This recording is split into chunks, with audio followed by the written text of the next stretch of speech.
এই police officer সোয়াট কর্মকর্তাদের ice cream দিচ্ছিল, যেটা দেখে ডাকাত রেগে যায়। তখনই সে জিম্মিকে আড়াল করে হুমকি দেয় যে সে বোমা বিস্ফোরণ ঘটাবে, কিন্তু পুলিশ অফিসার তাতে কোনো আক্ষেপ করে না এবং সবাইকে আইসক্রিম বিলি করে নিজে বিল্ডিং এর উপরে চলে যায়। পুলিশ অফিসার ডাকাতকেও আইসক্রিম দেওয়ার চেষ্টা করে, কিন্তু ডাকাত ভাবে এটা তার অপমান। সে পুলিশ অফিসারকে আদেশ দেয় যে সে যেন নিজের হাত হ্যান্ডকাপ দিয়ে বেঁধে ফেলে, যার বিনিময়ে সে জিম্মিকে ছেড়ে দিবে। আসলে ডাকাতের আসল লক্ষ্যই ছিল এই পুলিশ অফিসার, যে তাকে 10 বার জেলে পাঠিয়েছিল।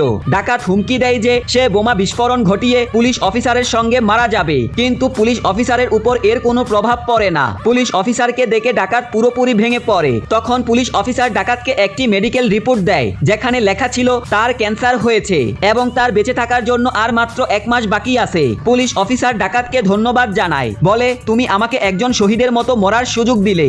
এমনকি পুলিশ অফিসার নিজেও বোমা বিস্ফোরণ ঘটানোর চেষ্টা করে, কিন্তু ডাকাত তাকে তা করতে বাধা দেয়। ডাকাত প্রতিশোধ নেওয়ার সিদ্ধান্ত বাদ দিয়ে দেয়, শেষমেশ বোমার রিমোট ফেলে দেয় এবং হাঁটু গেড়ে বসে আত্মসমর্পণ করে। আপনাদের কি মনে হয় এই মেডিকেল রিপোর্টটা কি সত্যি ছিল?